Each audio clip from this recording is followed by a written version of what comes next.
Good morning, sunshine. Привет, как дела, чемпионка Олимпийские 1994? How are you? Hi, honey. How are you?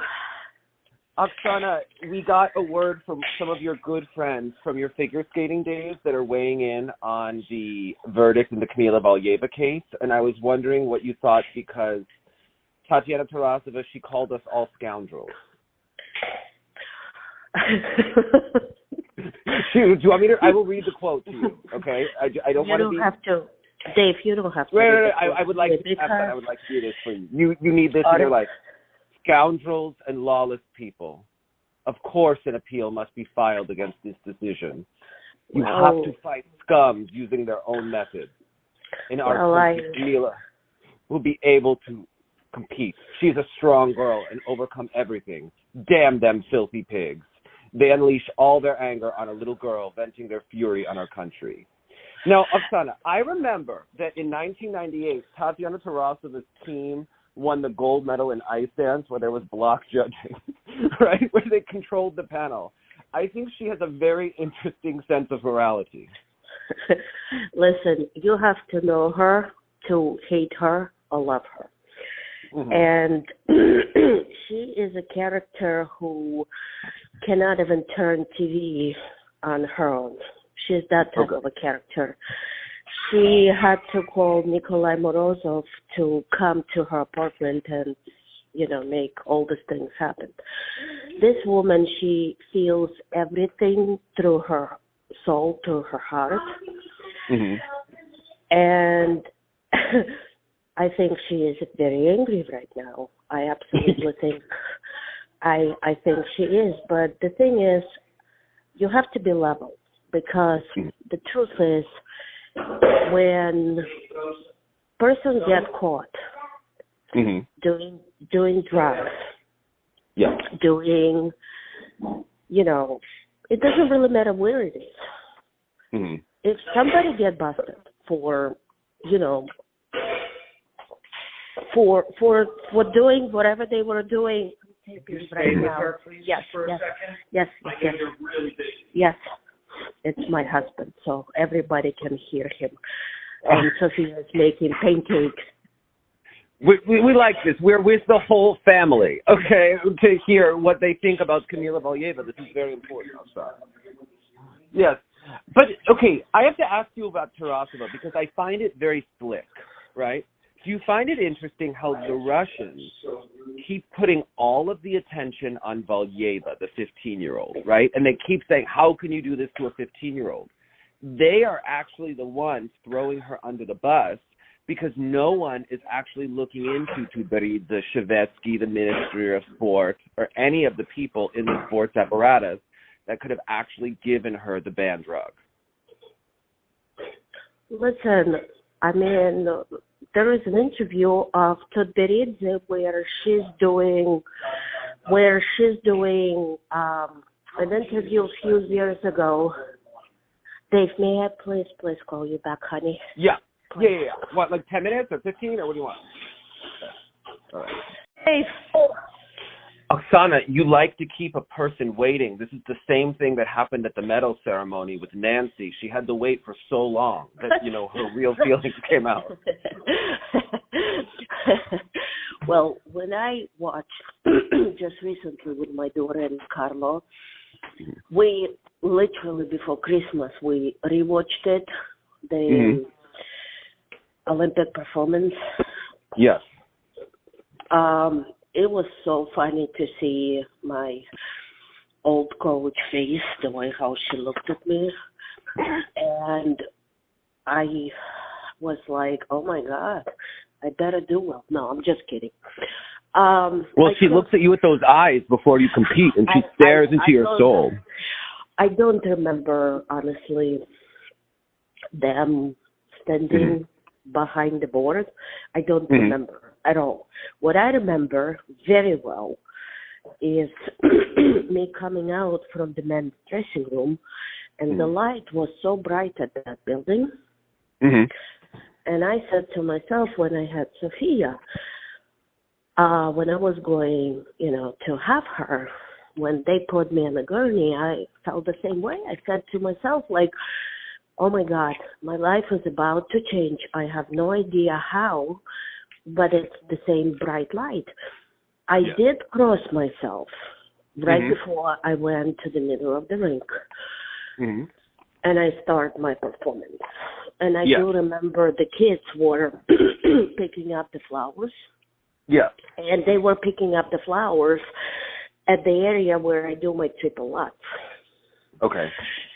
You know, because when I get to my beginning position, I look back and they're there. I'm like, oh, gosh. And I started it. And after I did the first triple lutz, I knew I'm going to be able to make through the program. Yeah. Well, let's talk about another girl who thought she was going to make it through the program, which was Kamila Valieva, right? And yesterday in the paper, in the news, Yevgenia Medvedeva said that she was on the plane with Kamila and that, you know, she was an innocent person. And it implied that they knew about this before the Olympics. Is that even possible? You know what? I mean, Medvedeva was also supposed to be, you know, the favorite. Am I correct? I'm sorry? Everyone, Medvedeva, do you remember? Medvedeva was supposed to be the one who would win the gold, everyone thought, but Zagitova did. You know what? We have very interesting sport, and I will tell you one thing. And I'm saying this because I have realized this from my own experience for the young generation. You can only do best for yourself. And the only thing you can do, and no one can, the coaches, you know, the army of your fans and everyone, they can support you. But when you step a foot on that ice, I'm talking about female figure skaters. Yeah. I'm talking about in general. Like, I'm speaking right now about girls, like myself. Yeah. Like, you know, when you step on that ice, you can only count on yourself. You know, nobody else. Because if you are going to land that triple axel or not, it's up to you. If you're going to give up your performance in the middle, it's up to you. Do you know what I mean? Yeah. And it really is up to you. And then there is nothing can be done. After you do those performances, you can only step back, reevaluate, and move on with your life. There is nothing you can do. I mean, people are humans. They make mistakes. And, you know, Valieva, she went to her first triple axel. She stepped out. I don't really remember what happened, but I remember it wasn't a good one. And when I had no idea who she was, and I used to live in Vegas, I came back from the practice, and there are so many. This is another thing, what people have to understand. When you see one jump on social media, it's one thing. But when you see the whole performance, it's completely different. And when you jump those jumps inside the program, you know, it makes a complete picture of what it is and how it is. And when I saw her take off on triple axel, I mean, I did not hold it back, and that was nothing against Valieva. It was just my professional opinion. What I said back then, like 2 years before the Olympics, this takeoff under the pressure will not work. Because, God forbid, you know, we have a blade. Something before takeoff, like if she would put her leg on the ice 2 millimeters to the right or to the left, the blade will slide. That's how persistent our figure skating is, you know?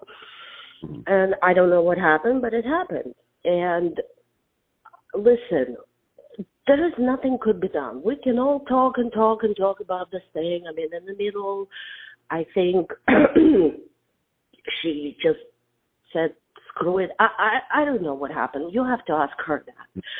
Mm-hmm. We are professionals who can only tell our opinion. And you know what? Our opinion really doesn't matter, because what happened is, and why I was speaking right now, she got doping test and it's positive, and basically it's very black and white. I mean, now she's disqualified, so I don't know. I mean, I can't wait for people who are clean and who have been working as hard as she is to get their medals after, my goodness gracious, 2 years. Well, do you think they'll get medals anytime soon? Because now Russia and Canada are appealing the verdict. Russia is upset that they lost the gold medal, and Canada feels that they deserve the bronze medal. Well, from my own experience, when the first verdict is set, it's extremely difficult to appeal it. Mm-hmm. I mean, when you do the appeal and you're going through a legal, system, you really, honestly, my opinion, you only do that to screw up everybody else. Mm-hmm. You know what I mean? That's my own personal opinion, because when something has been decided by the panel of judges, when you do the appeal, you really have to come up with something out of this world. Mm. You know what I mean? Like evidence. Mm-hmm. And the only evidence they can come up with is that she was drinking from her grandpa's glass or something like that. Yeah. And that's my opinion. Yeah, but how long what is your take on what the Russians will do? Because it is conceivable that they would say we don't accept, and they would fight it because they are going to have their own Olympics. So if they want to accept the decision and, start on the road back, that's Dave, one thing. Dave, do you understand, to someone who's staying so far away from all of it, but who is professional, who is, I've lived through a lot of interesting periods in figure skating world. Yeah. Do you hear yourself, seriously, have their own Olympics? They did this in 1984. They did it in 1984. That is how Mary Lou Retton won the gold medal. Because okay, then let them. What can we do? Then let them. They were yelling and screaming a year ago that the whole figure skating world is going to die without them. They were yelling and screaming, right? A year ago. They still are. Really, now, if you will go back and see, Tatiana Navka is saying, we think 2024, 2025, will be a good year for us. The year before the Winter Olympics. You read her interviews, you see what they say, So Tatiana Tarasova, Ilya Overbokh, Alexander Zhulin, if you go back 2 months ago, right? Yeah. They all said, we don't care about none of you. ISU is going to let us compete again. So we are looking forward for this. Now they're saying they're going to have their own Olympic Games. So if they know, then, if they know if they're coming or going, then we will know. But, Oksana, you have Instagram, I have Instagram, right? And I remember before the 2018 Olympics, when they weren't going to allow Russia to have the flag, Yagudin, Arina Slutskaya, everyone, they were saying, no Russia, no games, no Russia, no games. Every single Russian figure skater that was allowed went to those Olympic Games. Any of the ones that didn't have problems with doping, Stolbova and Buka didn't go. So can we even trust anything that they say? No, because I'm closely following Ukrainians. Yeah. And at the Worlds in Doha or somewhere in the Middle East, Russian team did not go to compete. Mm-hmm. Yeah. Just recently, like a month ago. Yeah. So what they say and what they do, it's no. Yeah. And I'm curious what you think Kamila will do, because she could ostensibly continue to skate in Russia if she just says, okay, I'm never going to skate internationally again. I will take the money from Novka's show. Novka has invited her to be in any of the shows, but it would mean that she could never compete internationally again. Do you really think that Valieva will ever compete internationally again, and even if they were allowed to compete? And is it time that she's realistic? Well, everything has to be done realistically in steps, because right now she has to return all the prize money. Mm-hmm. So she will have to come up with this, and we'll know.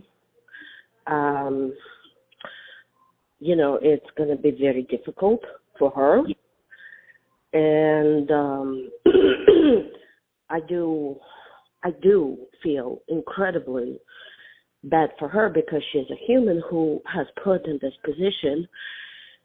My goodness gracious, being 15-year-old, I mean, what do you know about life when you are a 15-year-old? And I'm speaking of my own experiences.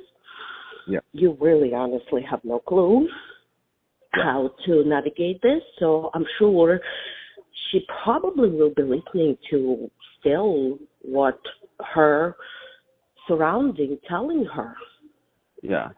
Oksana, when you were 15 years old, did you ever have a thought in your mind being like, oh my goodness, if only I could take heart medication, I could skate longer and faster?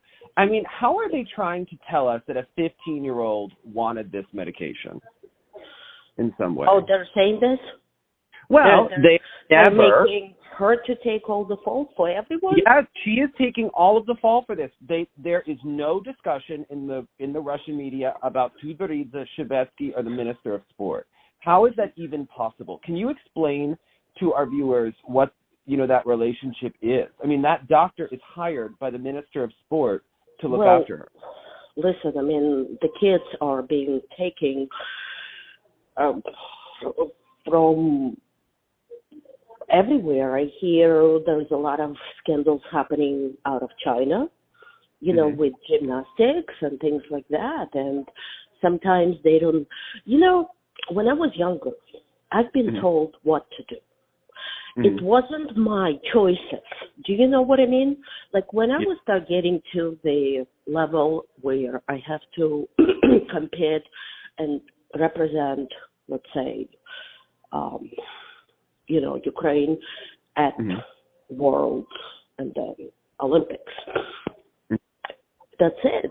Galina take me to her house. I lived with her, and when I would wake up, I would have on the table before we go to first practice cottage cheese with some honey in it, and I think I had like a warm tea, and that was my breakfast. And we would go to first practice. Then we would come home, rest, and go to a second practice, and then, workout or dance lessons or whatever. And then within the midst of all of it, you've done some other things, but you, like me personally, I didn't have a choice. Yeah. And I know what I know. I mean, I've never lived. I come from a Soviet school of figure skating, but I've never been a part of it. Like Phil Hirsch, I remember, he said she was B12 with the Soviet system. You know what I mean? When they had their nationals, I was like 12, something like that. Yeah. And you would go to a special place which called Novogorsk. You know what I mean? Yeah. I'm talking about back then. What's happening right now, I don't know. And that's where you would basically train and live and So you have no distractions from out of, I would say, real world. Yes. So but now, I don't know. is where they put electrodes on the heads of athletes to give them TMS, so that it's a PTSD treatment, so that they are able to train again the next day, which is still technically legal. But I had no idea they were doing this. Yeah, I mean, they do all sorts of experimental things because that's where the Minister of Sport, and it was on their own website where you could read the research that they are doing. And it's all about the drugs that are being banned by WADA. They do research studies on this. Hang on, before Kamila Valieva time, there is one very famous Channel 1 interviewer asked Tutberidze when they banned, what's the name of it, that everybody used to use for their heart. What's the name of that medication? Mildinium or Mildrenaz? Yeah. And listen, you saw what happened to Maria Sharapova. Yes. Okay? So basically, if you take it, if you get positive, and Tutberidze basically said, well, if we cannot use Mildrenaz right now, then we will find something else to use. It's in Russian, and she's saying it with her own tongue.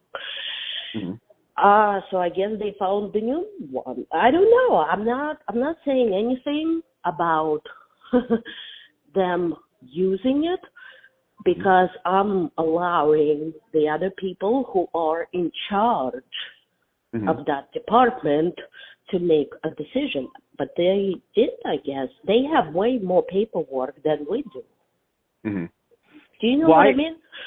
And it took a long, long time for them to really make that decision. Well, how come Tutberidze isn't out there defending Kamila and fighting for her? How come she's not? Yeah. How come she's not? That's what breaks my heart. I don't know. Yeah.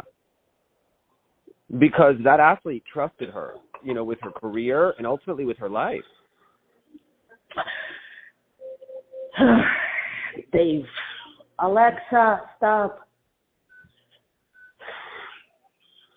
Dave,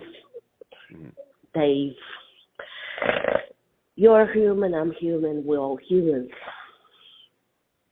It breaks my heart. Yeah. I don't know. Yeah, and no one is looking into the doctor. I mean, the doctor sat with the Russian Olympic team in the box in the kiss and cry during the team event.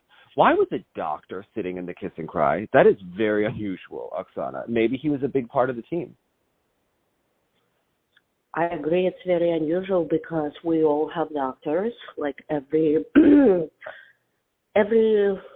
team does have their own doctors. I didn't even catch that, Dave. Honestly, I don't know. Yeah. If you read the news, everybody on the gaslighting committee, they're talking about Kamila, but nobody is talking about Tutberidze and nobody is talking about Shvetsky. Right.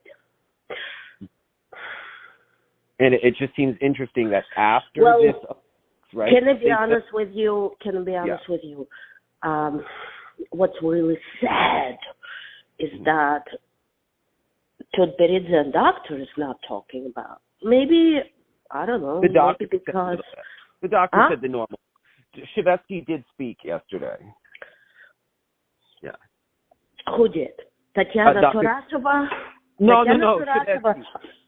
Shvetsky did speak yesterday. Yes, she did. And I honestly thought she was more classier than that. Anyway, she called everyone the names that I never knew she knew. Yeah.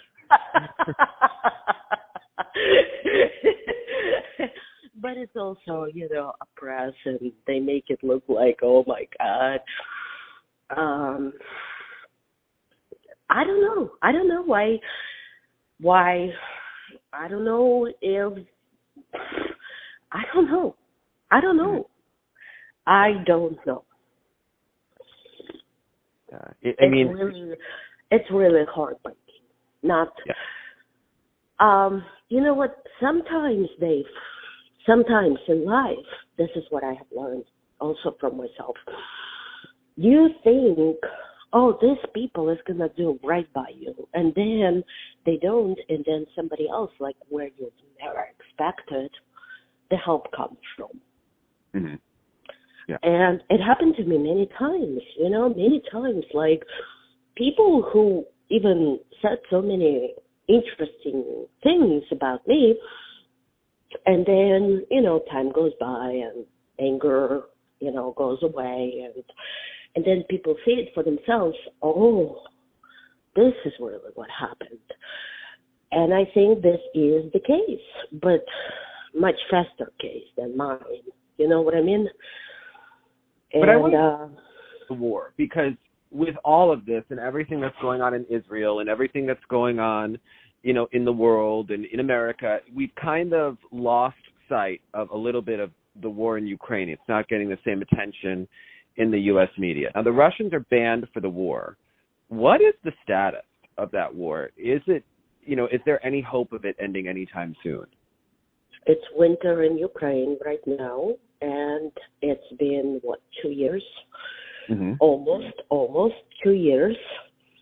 And my goodness gracious, my anniversary this year will be 30 years in February 26th. And the war started February 24th. Mm-hmm. And they're fighting. Ukrainians are fighting. They're not going to give up. Mm-hmm. That's what I think. And I think, media can write what they want, but Ukrainian soldiers, they are sitting. Oh, it's so sad. It's so heartbreaking. They will not. They don't want to give up their territory. Mm-hmm. So, and until this war is over, the Russians aren't supposed to be allowed back. Oh. Listen, I did what I could do, and I said my piece. Mm-hmm. I want the peace. I mean, this year when I got older, I was asked a lot by people, what do you want for next year? And I say, I want peace. I want peace for everyone, because it's really heartbreaking time we are living through right now. Mm-hmm. And I pray, Dave, I pray. I get up every morning, and I wasn't really practicing that, but now I am. I start my day with the prayer, right. And I say, please just make this right. And basically what I do is I say to myself, do what's right, do the right thing, and then everything will fall in its place. That's how I feel. Yeah.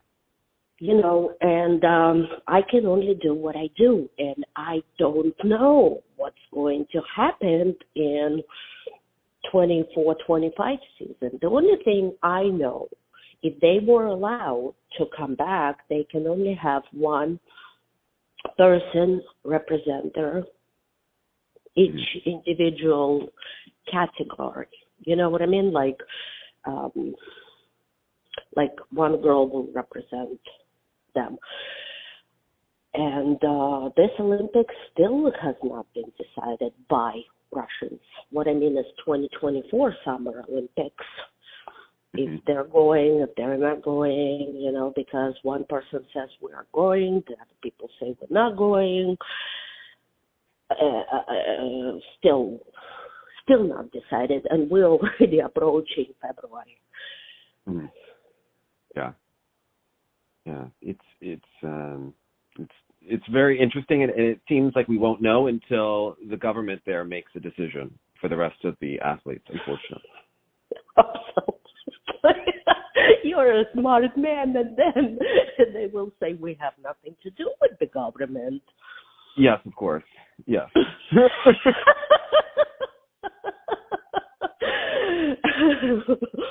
I know. We followed this before. We know how, you know, Tarasova said no Russia, no games in 2018 as well.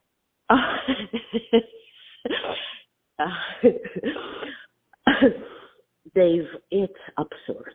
It's absurd because at least take it like when some Armstrong did. You know, Maria Sharapova, you know, when she got busted for doing something that, you know, she was doing, and she came out and she said sorry.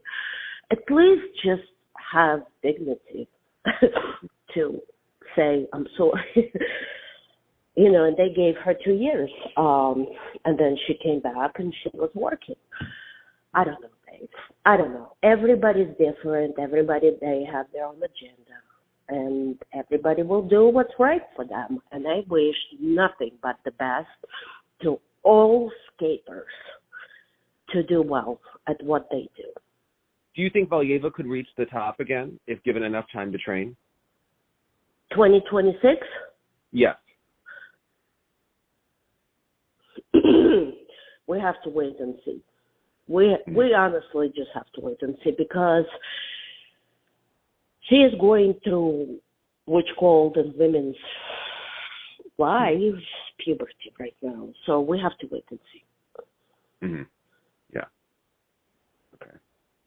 Yeah. Well, it will be interesting. We will see what happens, and I'm sure we'll talk to you soon. Thank you so much, Oksana. Dave, you're my real friend, and thank you very much, and I wish nothing but the best to all. And thank you for even asking my opinion, because I'm not that important. Trust me.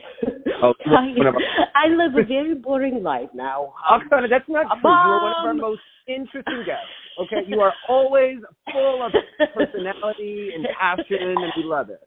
Dave, I'm a mom. I'm a wife. I'm just trying to manage all these things in my life. You have a daughter just like you, right? Your daughter is as precocious in opinion as you are. No, she's enjoying swimming and art and a little bit of figure skating, and she's just loving being a kid. And I didn't have that when I was growing up, but not because I chose to. It's because I enjoyed figure skating so much. And to me, I never knew at such a young, early age it will become like a future, you know, like my job.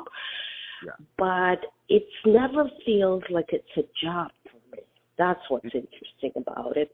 When I go on the ice and I perform, it does not feel like it's a job, and because I love my job. I love what I do. You know what I mean? Yeah. And I'm such a people pleaser, but on the other hand, you know, with being in this business for 30 years, I also realize I'm an old woman. I can't say yes to everything like I used to when I was 15, 16, you know. I mean, my body can't handle it. Yeah. Now, you told me that you were praying earlier, and when I was a kid, you were Russian Orthodox. Then you discovered that you had Jewish lineage. So are you celebrating Christmas? Are you celebrating Hanukkah? Are you celebrating everything? What is the status? Dave, I'm living life.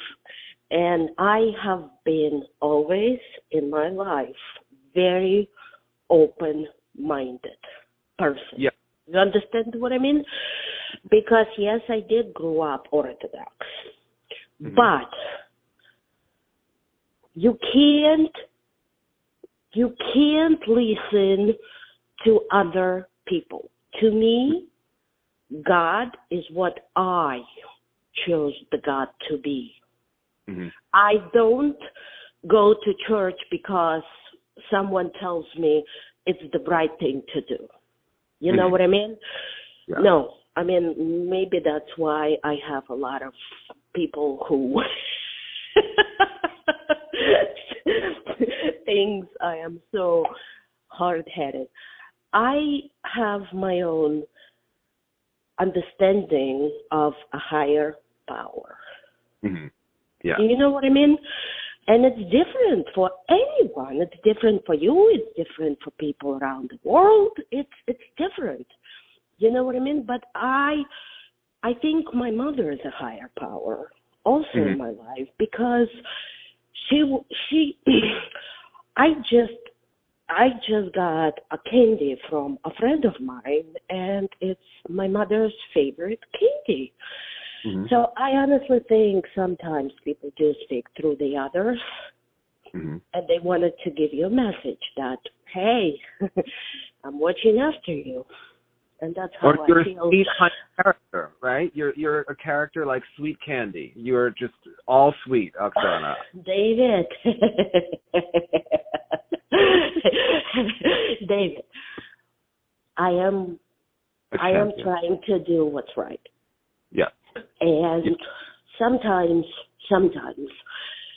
when, don't forget, there is another side to me who is a competitor. Mm-hmm. And yes, you know, when you get older, you understand you've done it all in your life and you have nothing to prove to anyone. Mm-hmm. Yeah. But basically, that's when you get older. When you were younger, all you've been doing your whole entire life, since I started skating since I was 3.5 years old, I was competing with myself, you know? Yeah. And, sometimes it's a curse, and sometimes, you know, when you learn, when you go through life, how to control that side of yourself. Mm-hmm. You know what I mean? And not to use it as often as you need it to be. Okay. All right. Well, thank you so much, Oksana. We will be in touch, and I'm sure that we will have a lot more to talk about in the coming days. I hope so, too. Let's keep it going. Yeah. All right. Thank you, bye. Dave. Thank you, honey. Bye. Okay.